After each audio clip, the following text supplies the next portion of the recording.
profit, the end game, the take home. For those of you who aren't yet there, if you're not making 100,000 and you have a shop that's doing at least 800,000 in sales, hopefully this will be the solution for you, and you'll be able to move into that six-figure income that you so deserve. So let's talk for a minute, just real quick, while we're waiting for the last few folks to show up. Looks like we might be headed for record attendance today, so thank you all for coming.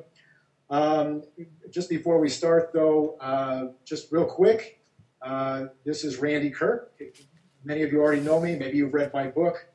Here it is over here. Okay, if you haven't purchased Principles of Bicycle Retailing for the Internet Age, there are now 3 ways you could do that. You can call JMB or go online at JMB, and you can purchase it from JMB.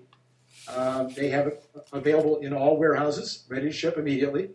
You can go to the NBDA, the NBDA has it on their website, and you can go into their resources section and you can buy it from the NBDA.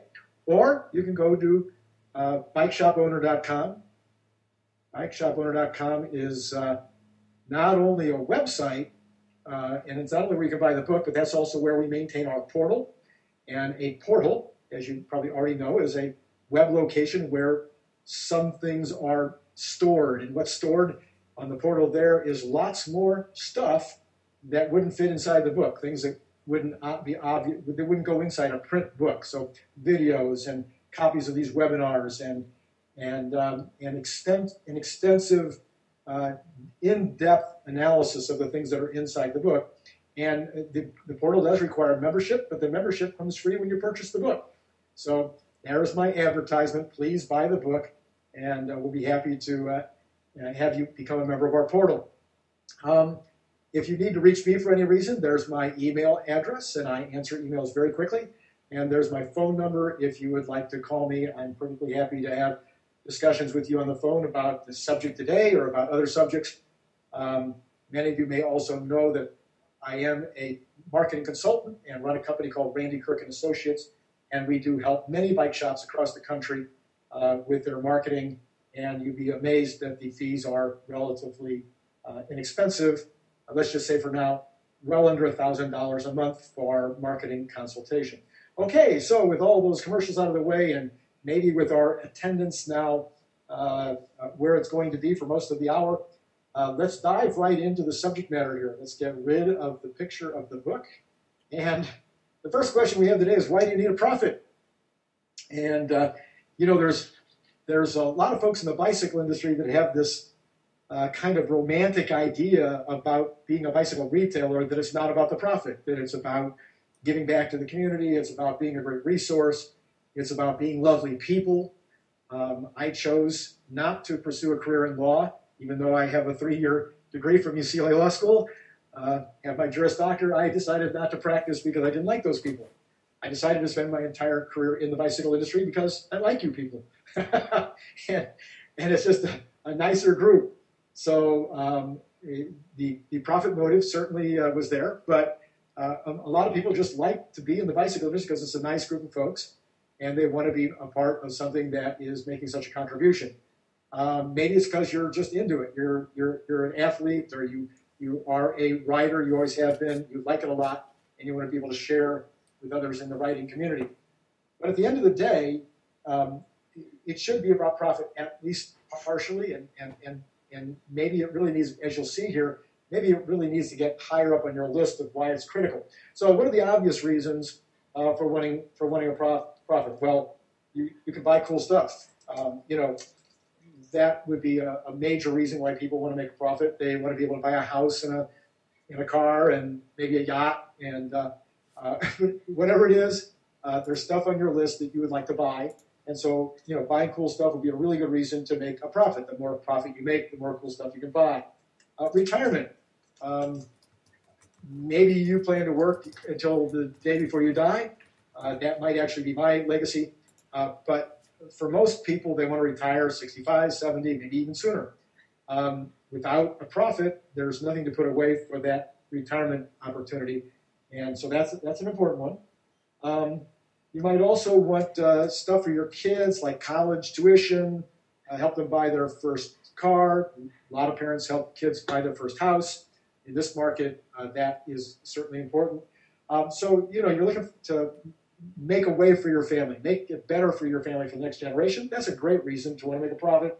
And then, just security in general. If you don't have a savings account, if you don't have money in your 401k, if you aren't able to set up a good full life insurance policy, have some stocks and bonds, the more we have set aside for that emergency or that rainy day, then the more secure we feel, and these are good feelings when we feel secure. So that would be some of the obvious. You're probably going, wow, big yawn, Randy. We already knew those things. So let's talk about the not so obvious, and maybe these are clear to you too, but let's start with rainy day, not for your family, not the rainy day for your house needs a roof and you because of profit, you have the money immediately available for a roof, but rather the rainy day for your business. We've had a few of those in the past few years, and we've had very large drop-offs in the number of bicycle dealers operating in the United States. 15 years ago, there was around 7,500, 8,000 independent bicycle retailers in the United States. Now we're down to around 4,500. And some of those 4,500 are new. So we've lost probably 4,000 bicycle dealer owners over the last 15 years. They probably didn't have money set aside for a rainy day. They didn't have a large enough set of resources and a large enough profit in their business in order to handle a downturn in the economy, a downturn in demand, etc. So a rainy day for your business would be a very important reason. How about to fend off the competition? I wrote a book a number of years ago called Bicycle Dealer's Guide for Getting Rich in the Recession. That book is, by the way, now available in the portal. I think the whole thing is available in the portal. I believe it is. But part of what I said in Bicycle Dealer's Guide for Getting Rich in the Recession was if you have lots of funds set up on the side, if you have a large cache of capital readily available, when there is a downturn in the bicycle industry, either because of the industry or because of a recession, and your competition's in trouble, well, it gives you an opportunity to squash them or to buy them. That's just the reality.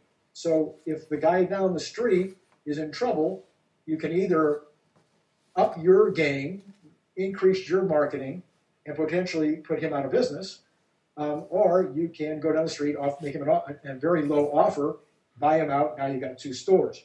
Well, the flip side of that is true. You don't want to be the one that is put in that position of having to sell out cheap or getting closed down because you didn't have the resources to handle a downturn. So fending off the competition will be a second good reason for having lots of profits. Special buying opportunities.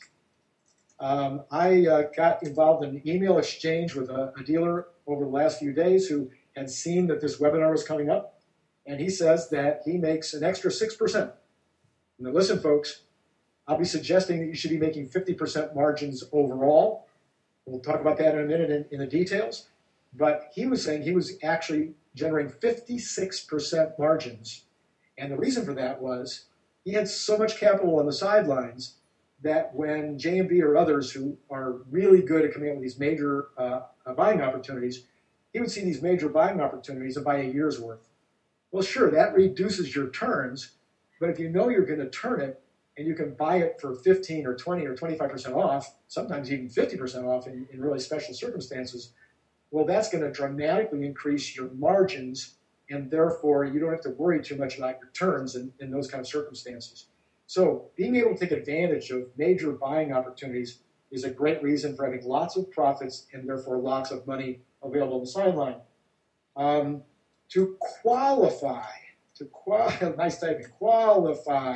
for the best product lines. I'm sure you've all gone after a major product line. Let's say a Trek or a Specialized or a Giant. You want to add that product line to your categories. And guess what? You're going to have some evidence that you have the financial capability to handle those product lines. So if you have lots of profit and you have lots of money in the bank, you're going to be not only better able to convince them to give you the line, but you're also going to be better able to support the bringing on of that product line once you've taken it on, because it can cost tens of thousands, even hundreds of thousands of dollars to adequately bring on a major new bike line. So how about expansion? We touched on that a minute ago. If you have the money sitting on the sidelines and you have the cash flow, it makes it easier to buy a second store, to start a second store, to move into a larger space, or to tear down the wall and take over the space next door, to add, again, product lines, to add just more product into the store, have larger and more broad inventory. So all those possibilities exist if you are highly profitable and have cash on the side. Surprises. I'm not talking now about the rainy day kind of surprises, but let's say the new store that opens up down the street. Let's say a major mass marketer starts selling right into your niche. Let's say that one of your major suppliers goes out of business or takes away a line. These are all the kind of surprises that are kind of different than the rainy day type of thing, where the more profit you have and the more sideline cash you have, the better off you're going to be. And then finally, an old one, take your discounts. Many companies don't advertise their discounts anymore.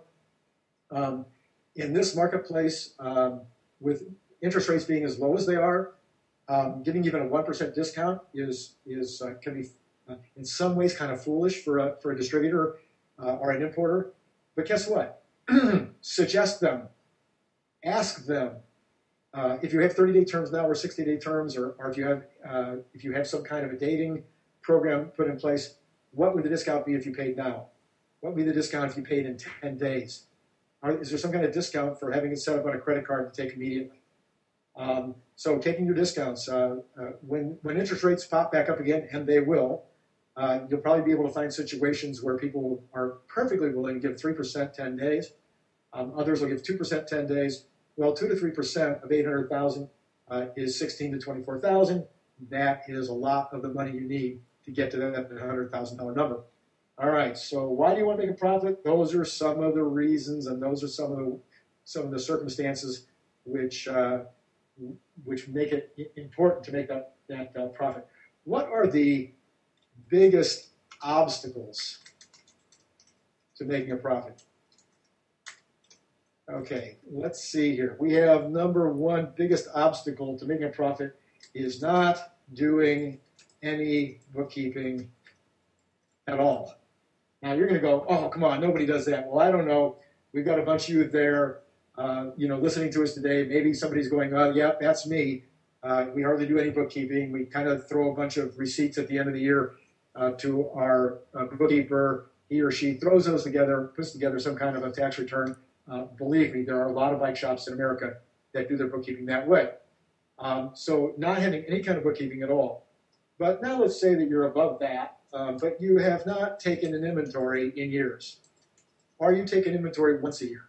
Well, once a year is better than never, but probably you need to take an inventory quarterly, or at least a rotating inventory, some kind of a spot count quarterly, so you can make sure that your inventory system is working.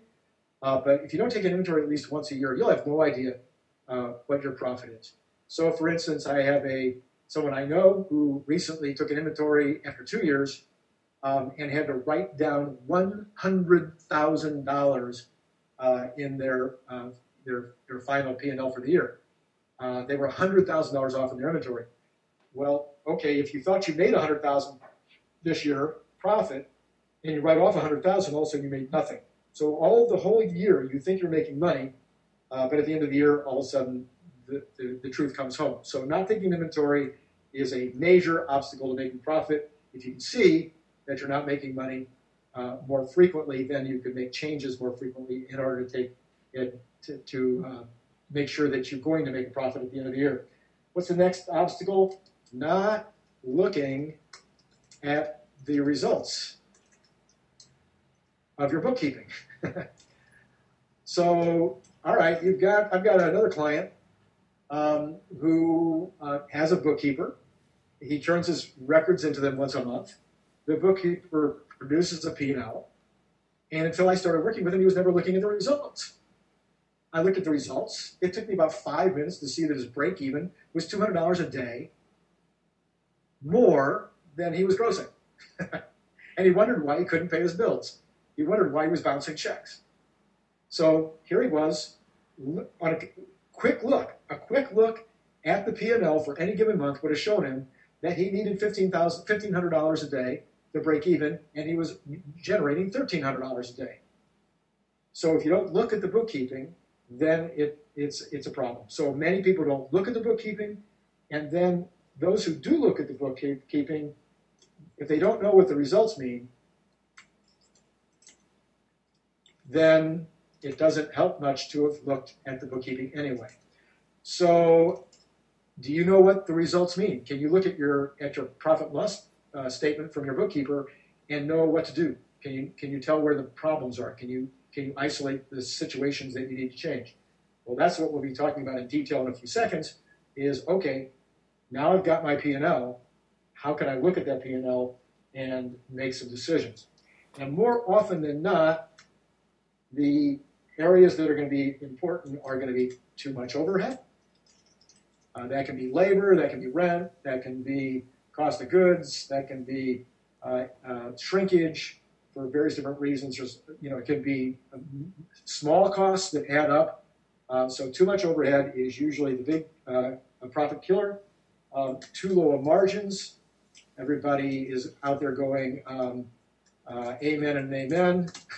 So we in the industry complained when bicycle margins were 30%. We continue to complain when bicycle margins were 35%. Now that they're inching towards 40%, and there are some low-end bikes, beach cruisers, and fixed gear bike and stuff that you can buy with 50% margins, I'm sure we'll still complain, but the truth is the margins have to be there. A 1% change in your margins, obviously, on an $800,000 bike shop is $8,000 in lost profits. So a change in your margins can dramatically affect things. We just talked about the reasons for those. So discounting, So discounting could be a reason why we're not getting the margins. We're afraid to sell at full price, not buying the right product, and not buying at the right cost. The same product we're buying the right product, but we're not buying it right. And then not understanding the real cost.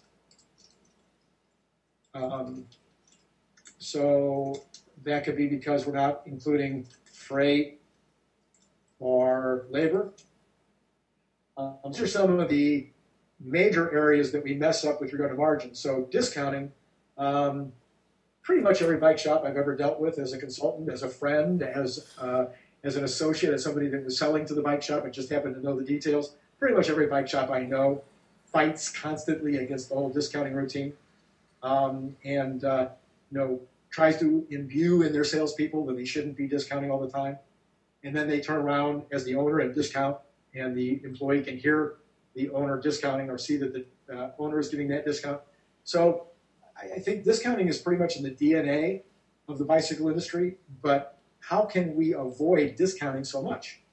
One way, and this is something I've taught for years and something that's in my books, is instead of giving away percentage points, so instead of giving a 10% discount on the bike, how about giving away $50 worth of product, which only cost you $25?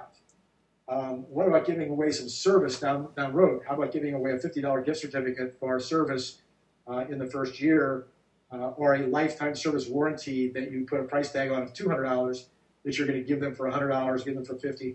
There's a million ways to take care of this discounting thing without actually taking money off the bike itself. And that would be a high recommendation for getting your profits up.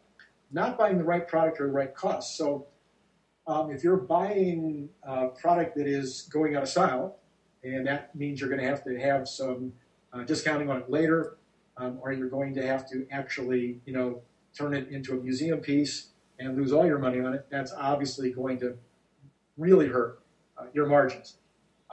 Not buying the right product because you buy too much of it and it sits there for too long is going to cut into your cash flow, and that means that money that you can't be putting into other investments or other products. So it's costing you real money. And then the cost of the product. If you're buying it for $1 and it's on sale someplace else for 97 cents, that's 3%. You do that enough, and it's going to hurt you at the end of the year. I know plenty of business owners, and not just in the bicycle industry, through pretty much all industries that I deal with, that don't pay very much attention to the cost. The salesman comes in, it's their buddy. He comes in, he's like, okay, this many horns and this many bells, and I'll have a couple dozen rhinodillos. Okay, that's one of my clients, rhinodillos. So a quick pitch there for the rhinodillos tire liners. Make sure you buy some. Anyway, onward and upward. So the salesman comes in, he writes down, okay, here's what you need. He hands you the sheet, you sign it, he's out the door. But what about some ongoing discount for being his friend? Okay, what if he's going to come in and be able to write that up like that? Maybe there should be a percentage off discount just because he's got that kind of leeway. So you want 3% all the time just because you're going to let him do that. If you're going to give one particular wholesaler a lot of your business, what are they going to do in return? I know Quality, for instance, has that annual rebate. So they're giving you something in return. What are the other wholesalers doing? What is your wholesaler doing to make up for the fact that you're going to give them a larger percentage of your business than you're giving to somebody else? So beating up, I'm sorry, that's the term I'm going to use, and the wholesalers are not going to like me. Beat up your wholesalers and your other suppliers. Get your maximum lowest possible cost on products and services, and that's going to save you a bunch of money at the end of the year. All right, what about not understanding the real cost? Okay, the real cost of a bicycle is the cost of the bicycle delivered to your door, and then the cost to build it. So when you count your margins on that bike, that's where you start your margin decision, is after you've added those things in. A lot of people figure, I'm just going to include my cost of building in my overall labor cost, but that's not what that labor cost is going towards. It's going towards the cost of building that bike. What about the labor of the repair down the free adjustments down the road? Well, that should really go on the bike too, but I look at that as a marketing cost. So if you want to charge yourself $20 or $15 or something for that adjustment as a marketing charge each time somebody comes in and takes advantage, that would be more appropriate. But hopefully you're using that $15 to sell a helmet or to sell a hydration system or to sell some tools. So hopefully when they come back in for that becomes a marketing issue and not a real cost. Okay, so now understanding the real cost. And then finally, the other big thing is not enough sales. So obviously, the more that we sell at margin, the more money we're going to make. There are exceptions to that rule. For instance, there's a situation where your profit gets to a certain point because of, let's say your sales are now $600,000, and now you get to $700,000 with the same overhead. But then in order to go from $700,000 to $800,000, you're going to have to add a person, or you're going to have to break down a wall and add space, or you're going to have to buy some more fixtures. There's potentially higher costs associated with the next increment of sales. So there may not always be the same profit, maybe sometimes not even any profit in some minor increase in your sales. However, once you get past that incremental cost, then your profit should start to kick in again. But being able to understand that, see that, and predict that is an important part of doing a profit and loss analysis. So not enough sales, though. If you've built your business around $800,000 in sales, and in fact you'd make $100,000 take home at $800,000 in sales, but then your sales drop to $760,000, that can have a really fast effect on your take home because it's all going to come out of your pocket. That other $40,000 at 50% margins is $20,000. So you got to really think about the downside of having a fixed overhead is that every dollar less than your projected sales for that year or for that period comes right out of the owner's pocket. So not enough sales can be a real profit killer. All right. So what are we going to do? Well, number one, we're going to track. We're going to track our everything. We're going to track our costs. We're going to track our sales. We're going to track our margins. We're going to track our cost of goods. We're going to track our purchases. We're going to track our shrinkage. The more things that we can track, the more likely we are to be able to wisely project and make decisions about what we're going to do next month or next year in order to hit the numbers that we want to hit. Without many of you are probably writers, and maybe you're maybe you actually are writing in competition, or maybe you're just writing and competing with yourself, and you have a computer on your bike, or you have other ways of keeping track of your times. You're keeping track of the number of miles you drive, keeping track of the number of calories you burn, keeping track of how many spins you have per minute in certain circumstances. So we keep track of those things when we're riding our bike in order to improve our performance. Well, it's no different in your store. If you're not tracking these things, if you're tracking this garbage. So let's say you're on your bike and you think you're going 30 miles an hour, but it turns out that you've really been going 25 miles an hour because your speedometer's off. Then all of a sudden, that's going to make a big difference in terms of what your ability to perform in competition. If you think you're burning 3,000 calories a day and you're really burning 1,000 calories a day because your formula is off, that's going to make a big difference in your ability to keep your weight where you want it to be. So it's no different in your store. I know very sophisticated retailers with stores doing well over $1 million in sales whose tracking devices are horrible, who do not have an accurate way to know what their cost of goods is on bicycles specifically, their cost of goods on non-bicycle items is specifically, to know what their return on labor is specifically. If you don't know these things, then there's no way to make decisions with regard to hiring, with regard to expansion, with regard to purchases. The more you track, the better off you're going to be. Number two is to monitor. Okay, now you've tracked it, so you've got a budget. You know, for once in your life, you've got a budget, and you're going to budget your purchases. You're going to budget your purchase by category. You're going to budget your margins. You're going to budget your sales costs. You're going to budget all these things, but then if you don't monitor it going forward very, very closely, then you're going to miss out. My personal recommendation is there are certain things you should monitor every single day. So take my client whose requirement for break-even was 15. Now, by the way, the margin for him for break-even didn't include his own salary. So for me, a break-even margin should include this $100,000 that you're going to make. So I have a daily sales number that I need to hit if I'm going to have income of $100,000, and if my store is going to break even after that $100,000. We'll talk about the break-even aspect in a minute. But so I'm going to make $100,000. Store's got to do this. It's got to be doing at least $2,000 a day, whatever the number is. Okay, in order for the store to, if the store stops doing that, if it's hitting $1,800 a day, I want to do that. I want to know that quickly. If that happens for a week, I want to know that quickly because I may have to lower my overhead.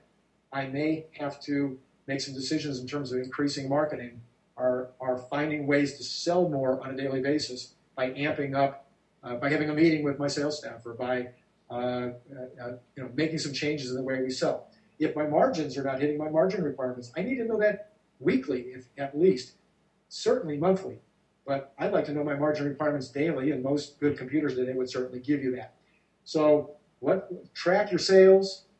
You've heard me, if you've ever come to one of my seminars, if you've read my books, track your closing ratio. Track the number of presentations that are made for bicycles and the number of closes that you get out of those total presentations, and track that by salesperson. Every salesperson in your building should be closing at least 50% of the people who come in looking for a bike, and the better people on the floor should be able to close 80%. Some might even do better than that. You as the owner should probably be closing between 70 and 80% as an example, and those are things to monitor. So you can monitor your traffic. Put a little one of those $80 things on your front door that tracks the number of people walking in the store, so that you know what your traffic looks like. Monitor the number of phone calls you're getting a day from people that are actually looking to come to the store. Track as much as you can. Monitor it. Make decisions about it. Incentivize. So once you know what the tracking looks like, once you know you can monitor what's going on, now you can know what to incentivize. Are you going to incentivize people to do a better job of selling to the existing people who are buying a bicycle? In other words, you're going to try to sell more add-ons. Do you need to incentivize to get the closing ratio up? Do you need to incentivize the sale of more accessories to people coming in who buy accessories or who are buying service? What needs to be incentivized? How are you going to use this information to incentivize? And then once you've done all that, then you just start over. I spelled incentivize wrong, didn't I? I think there's a Z in there. So then you're going to start over. In other words, you're going to take all the information that you've gathered. You're now going to put that back into the system. You're going to take another look at your P&L and say, okay, based on what I know today, what should I now do for the next quarter? Okay, does that all make sense? I'm going to take a breath. I feel like I've been going 100 miles an hour for a half an hour, and some of you are probably worn out just by listening to me. I didn't mention that you can raise your hand anytime, or you can type in a question into the chat. Has anybody got any questions? And I'm just going to sit back for a second and let you ask your questions if you've got them, or put up your hand. Anybody got any questions about what we've already discussed? So far, no. So far, no questions. Think about your questions you might have. I'm going to take a second here to do a little ad, another little advertisement. I'm going to be starting, between you and me, guys, I charge $845 a month for marketing consulting, except the bike dealers. Because we have such a database of information about bike dealers, I charge less. But we still charge $750 a month. Now, for most of you, you would make that back times 10 using us as your marketing consultant. But for some of you, $750 sounds like a lot of money. So what I'm going to start doing is I'm going to start some mastermind groups. And these mastermind groups will be 6 bicycle dealers per group. It will cost $300 a month, but it will take 7 hours a month of your time. So the 6 masterminds and myself will meet twice a month for 3 to 3.5 hours, maybe even sometimes 4 hours. 1 meeting a month. We're going to talk about whatever the group wants to talk about. We'll brainstorm about stuff. You might have something you need dealt with. You need a new sign. You're wondering how to do it. You need a new marketing approach that you want to know what to do. You want a new incentive program for your salespeople. You want to know what others in the group have done when it's been successful. But you may just want to brainstorm on branding. You want to brainstorm on the direction of the industry. But that 1 time a month will be an open kind of brainstorming session where everybody's going to get ideas and be able to act on those ideas. The other meeting each month, one of the 6 members will be on stage.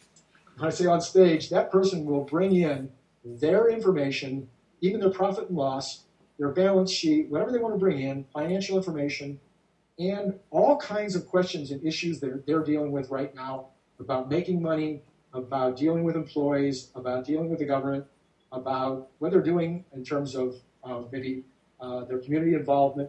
They can bring anything they want to, and they are the ones that we're going to talk about that month. The other 5 individuals and myself are going to sit there and hear what their issues are, see their P&L, help them to become more effective and more successful.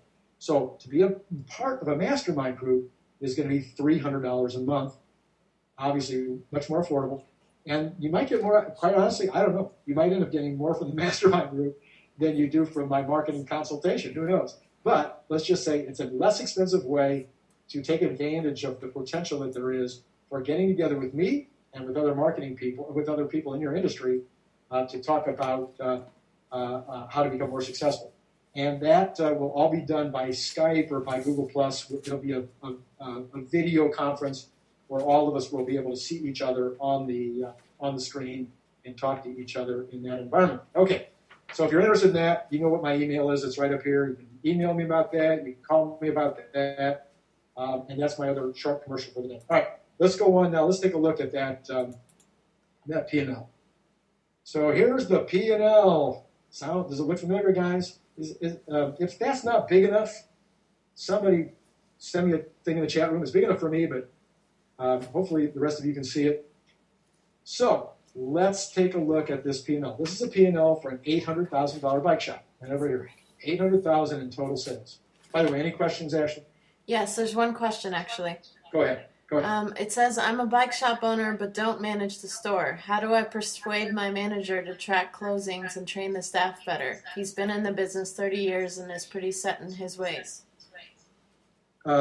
Tell him that he has to do these things or he will be in another bike shop next week. Sorry, but that's, at the end of the day, if you have people that are set in their ways, the only way you're going to unset them is to either give them incentives or disincentives. So you might be able to accomplish it with an incentive. So therefore, he's going to make X number of dollars a week if he turns those reports in. Or you may have to use a disincentive. He's going to have his hours cut. He's going to have his pay cut. Or he's going to be fired. It depends on how important these results are for you as to how far you want to take this. But that's, as an owner, those are really the tools that you have at your disposal. Another possibility is to have somebody else in charge of those things. So maybe there's another person within the organization who would be in charge of those things that this stuck in his ways guy is not willing to change with the times. And maybe that puts the fear of God in him, and he decides maybe he should get on the program. I hope that helps. Any other questions, Ashley? Nope, that's it. Okay, thank you. All right, so here we go. 800,000 shop. I've divided that down to 450,000 in bikes, 250,000 in accessories and parts and such, and then 100,000 in labor. It may or may not look anything like your shop, but let's just say that based on working with a lot of people, I think that's a pretty fair set of assumptions for a shop. So I've got cost of goods slightly over 50% at 130,000 on the accessories. So just over 50%. So notice that cost of goods is just over 50%, meaning that the profit margin on the accessories is just under 50%. I told you a few minutes ago about the fella who was averaging 56% net profit or gross profit on accessories. I've got lots of shops that are doing 50% exactly or somewhere in the ballpark 50%, but certainly the goal would be to hit around 50% on the accessories. On the bicycles, I've gone for 60% cost of goods, or 40% gross margin, and I think that's pretty fair in the industry today. If you're much under that 60%, that certainly would be a major place to look right now. You can't be having your margins on overall bicycle sales much under 40%, or you're not going to be able to hit these numbers. So how do you get those margins up? Don't discount as much. Get really, really good deals from the suppliers. Sell more of those low-end bikes that you can buy that have 50% margins in them to begin with. But anyway, you want to be shooting for a 40% overall margin on your cost of goods of bicycles. So your total cost here, because the labor's not in that, your total cost of goods is $400,000, giving you a gross profit of $400,000 or a 50% margin overall. Now, in case I'm going too fast here, because the labor component, the cost of goods of your labor is not in there, it is not a true cost of goods in a bookkeeping sense. But because if you want to do it in a bookkeeping sense, you would actually have a third column here, which would be labor for the labor, okay, the labor cost of the labor. And in most instances, that should be no more than 33%, but it would also throw off the rest of the analysis. So in bookkeeping, there's no perfect bookkeeping system, and so I try to make this one simple. The goal here would be overall cost of goods, the overall profit margin, 50%, with labor being built into your gross sales, but the labor expense not being taken out of gross sales. So that would be the shoot for. I hope that's understandable. If anybody's got a question, now's the time to ask. Okay?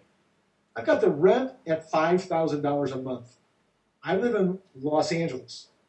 I live in West Los Angeles, one of the most wealthy areas of the entire country, and a rent on a bike shop doing $800,000 a month should not be over $5,000 a month.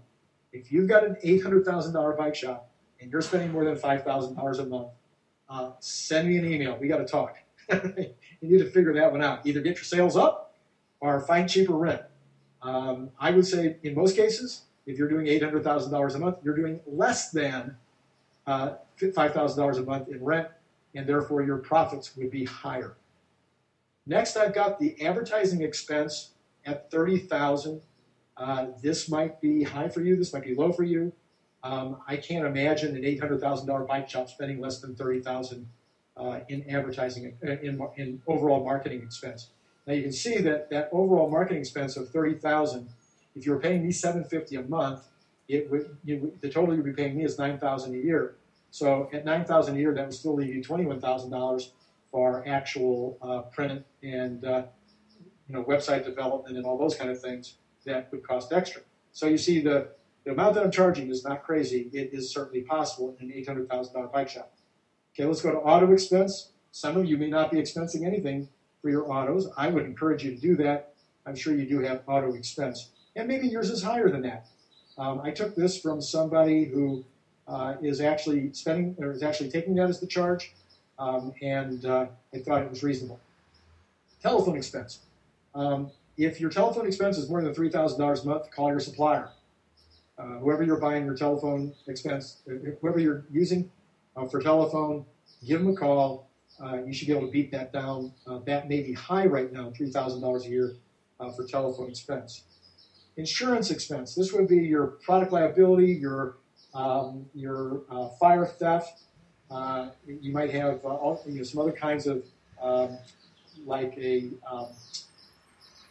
umbrella, your big liability umbrella. I recommend at least a $2 million umbrella. Even a $5 million umbrella is not very expensive. So again, your insurance expense may be a little higher or a little lower than $5,000 a year, but I think it's certainly within the range of reasonable. Medical expense. Now I grabbed this again from one of my clients who's spending this much in medical expense. Part of that may be because of his age. And so his own personal medical expenses may be that high. You may or may not be giving your employees any medical. Whatever you're doing, that's got to be a number, and $14,000 for an $800,000 bike shop may be very high. Workers' compensation, going to depend by state. This is probably a very reasonable number. Insurance, other. Car insurance might not have been taken in the car expense section. There may be special insurance requirements of some of your suppliers. This is probably very high in this category here. You may not have any expense in this insurance other. Interest expense, I put nothing. If you have interest expenses because you started undercapitalized, or later on you lost money and therefore you had to recapitalize, or you're not paying for your product on time, you're behind with your bills, and therefore you're being charged interest expense by your suppliers. One of the things you want to get rid of is interest expense. Really, really not a place where you want to spend any money. So I have it at zero. Yours may be higher, but that's where I have this one. Bank fees and charges. If you have enough money in the bank, you should have no bank fees and charges, even in today's environment. If you're maintaining a $10,000, $20,000 minimum balance in your checking account, most banks are going to waive all fees and charges. So this may be extremely high, or it may be pretty close to what you're paying. Obviously, if we're bouncing any checks, it could be higher than this. Office expense. So this would be forms and papers and computer repairs and new pieces of office equipment. All that kind of in-office things. This may, again, I think the fellow I was talking to during the week thought that the $8,000 was really high. His was closer to $3,500 a year. So this could be high. I can't imagine spending more than this on office expense. Shop expense. That would be your lubes and your oils and your rags and your cleaning costs of cleaning rags and your solvents. Anything new tools, replacement tools. So that would all be part of your shop expense. Again, I think $5,000 should be plenty adequate to cover that. Okay, here's a biggie: payroll. I've got the payroll down at $100,000. This includes 4 full-time people. One at $35,000 a year. $35,000 a year is $17.50 an hour. Okay, $17.50 an hour. If you're paying more than $17.50 an hour for a full-time person in your $800,000 bike shop, that might be too much, especially because, if you're owning it and running it. The guy who is owning it, that had the question before, but has a manager running it, he might be paying more, and therefore maybe he doesn't pay himself $100,000 a year. So maybe he's paying that guy $50,000 a year, but maybe he's only making 85 for his own payroll expense. Okay, then you've got a 12,000. I'm sorry, having trouble reading my. Oh yeah, a $25,000 a year person. Maybe that's your most skilled mechanic. $12.50 an hour person is your number 2 person, and then you've got two 20,000 a year people. That could be those. That's $10 an hour. So that could be maybe one's the second shop person. Maybe both of them are second shop people, but they come out and help on the floor when they need to. Maybe all of them come out and help on the floor when they need to. But anyway, I think it would be irresponsible for an $800,000 bike shop to have more than $100,000 in payroll expense. All right, owner payroll. There you are, $100,000 is all built in right there. So we're counting that as an expense from the very get-go. Payroll taxes, $14,000. That's on you and the rest of your employees. So that's 7% of owner and the rest of the staff. 7% should be enough for your payroll taxes. Remember, the other 7% is paid by them. It comes out of, and you, it comes out of this. It doesn't come down on this line. So it's basically 6 point something.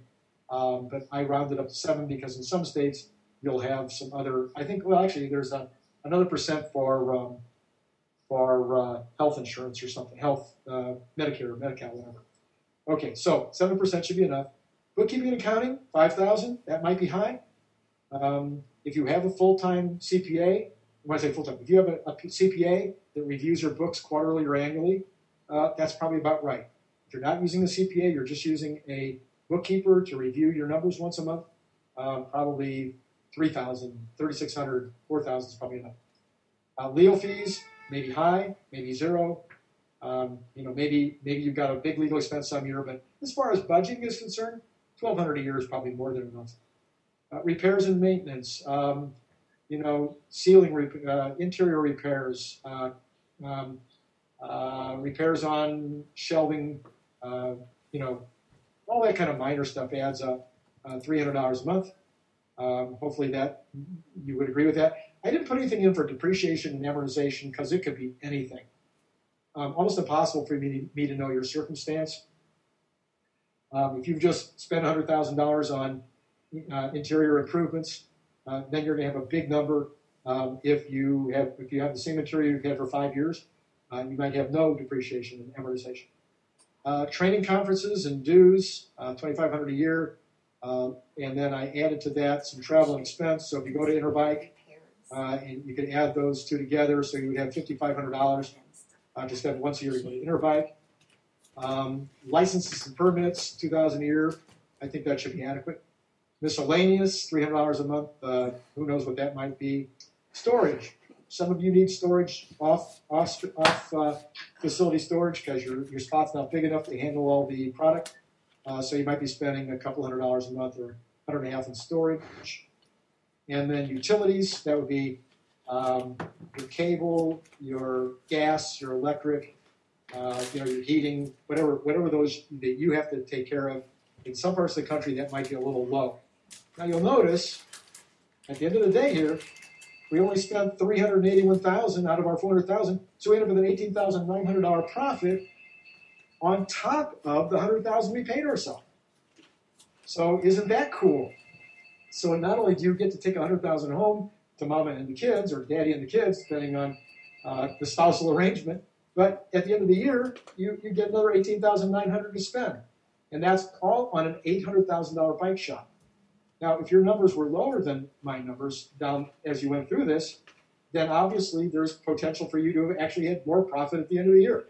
So if you, for instance, let's take a really good one, payroll.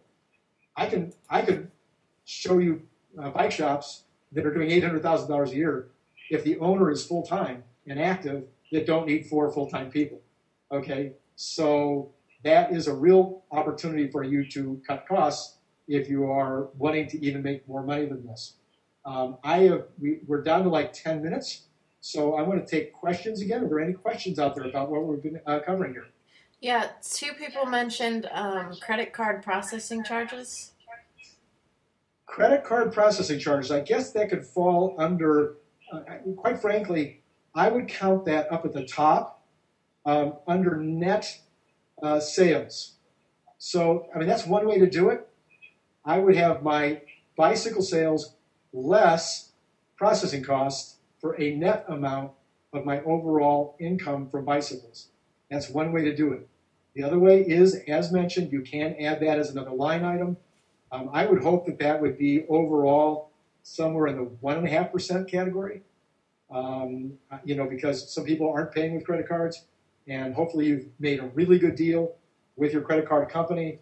And most of the really good deals right now seem to be 2%, 2.5%, 2.25%, except for American Express, of course. Another question? Nope, that's it. Oh, I'm sorry. I thought you asked. I said there was 2. So anybody else have questions out there? This is your big chance to ask questions about this spreadsheet. Okay, now here's the next step. You've got the spreadsheet. Now, these are manipulable. Okay, so if very quickly, you can change this to 50,000, and it changes your bottom line. Why didn't it change my bottom line? See, don't you just love technology? Something's wrong with my formula. Okay. Oh, when I transferred this, I only transferred the final numbers instead of the formulas. So anyway, you can change this to a formula equals the sum of this, run the expenses, down to here. Oh, whoops, no, I've done that wrong. Okay. You know what, I'm not going to take your time to do this, but the goal here is to have all of these be on formula so that when you run the formula, you are able to manipulate your numbers above and make real-time changes in the content so that you are able to play around with it. Then, if you spread it by month, you can do projections. So you take your monthly expectations based on prior years, and you put in your total sales of each category each month, projecting it over 12 months, and now you can begin to see not only your weak months and your strong months and where it makes better sense maybe to cut back on some overhead or to really incentivize sales in that month in order to get more sales in the door. But you find out maybe there's some months when you lose money. And in our industry, it could be a situation where you make money 4 months out of the year and lose money 8 months out of the year and still come out ahead at the end. But that is not a perfect solution. I would much rather see you making money every single month. And by having a monthly projection and projecting out for the worst possible circumstance, this $800,000 shop averaging $7,000 a month might have a $40,000 a month in there. What do you do about that $40,000 a month? How do you still make money in that $40,000 a month? What can you do to your numbers? And maybe you say, okay, I'm willing to take one $40,000 a month a year, but if you have a $40,000 a month and you now are seeing a trend that makes it look like you're going to have another $40,000 a month, cut now, halfway through that, or 2/3 or 3/4 of the way through the first month, make the drastic cuts that you need to make, because one of the fastest ways to go out of business is to miss the downturn. You miss the downturn and you end up 4 months into paying payroll for the $70,000 months when you're only doing $40,000 a month, and all of a sudden you've lost $30,000, $40,000, $50,000, and it's really hard to make that $30,000, $40,000, $50,000 back. And all of a sudden you're behind the 8 ball, you're not paying your bills on time, and you're at real risk of going out of business. So if you're monitoring closely, you can make the changes quickly, and that's what I'm talking about, is monitor, and track everything. Any new questions come across, Ashley? No. Nobody has any more questions. Well, I will say to you again, if you're interested in signing up for being part of the new mastermind group, you will have to apply for that, and we will try to make groups that are compatible. It won't be that you're not good enough. It'll be that maybe you're not compatible with the group. So we're going to try to set up different groups where people will be compatible in those groups. Remember, those will be $30 and $300 a month, and it will be a year commitment. And they'll meet twice a month for 3.5 to 4 hours each time. The other opportunity, of course, is to buy the book. If you haven't bought the book, please buy the book. Go to bikeshopowner.com and be sure to purchase the book, or go to J&B. J&B has the book for sale now in all 11 warehouses. Or you can go to National Bicycle Dealer Association, NBDA.com. They have the bicycle book, my bike book, on sale there as well. And then finally, if you're interested in consulting, if you'd like us to join hands and we can become your vice president of marketing for your company, that's $750 a month for bicycle shop owners. By the way, that depends on how many shops you have. If you have multiple shops, we do have to charge more. And then we would love to have feedback. Send us an email. Go to webinar, and they'll ask you feedback. We would sure like to get feedback on these webinars. If I talk too fast, tell me. If it's unintelligible, tell me. If it's useful, tell me. If you're glad that I didn't have my face on there this month, tell me. Really great pleasure to have you all aboard. One last chance for questions. Any questions out there? Someone wants to know, they say that they don't own a bike shop, but they're interested in becoming a bike shop consultant, and they want to know if you teach this stuff. Do I teach bike shop consulting? Well, let's just say that if you're interested in becoming a consultant to bike shops, you probably need to drop me an email and we can talk later. Anybody else out there? More questions? One more question. How many bike shops really make a 50% margin? In my experience, the ones that I'm working with right now, pretty much all of them do. If you're not making a 50% overall margin, the way I described it today, 40% on bikes, 50% or more on accessories, and the rest of it being made up by labor. It may be partially due to your mix. Maybe you're selling a lot more bikes than you are accessories. Well, increase your accessory sales by getting more add-on sales and making sure that your people feel like clients, feel like they should be coming back to you for everything else in order to get your accessory sales up. Maybe you're not charging enough for accessories. Raise your prices on your accessories and see what happens. You can always lower them again. Maybe you're not getting enough in overall labor, so raise your labor rates or get better people in there to do labor so that you will get your fair share of the labor market. But for an $800,000 bike shop, $100,000 in labor should certainly be in the right ballpark. Anybody else? Nope, no questions. Okay, again, don't hesitate to call me or email me. Love to talk to you. Love to continue the conversation after the webinar if there's more that you would like to know. And as always, a pleasure. We'll see you in 3 weeks. Right now, I think we're going to be talking about how to put on a big sale, some kind of a big event, or even a grand opening. Okay? Nice talking to you. See you next time.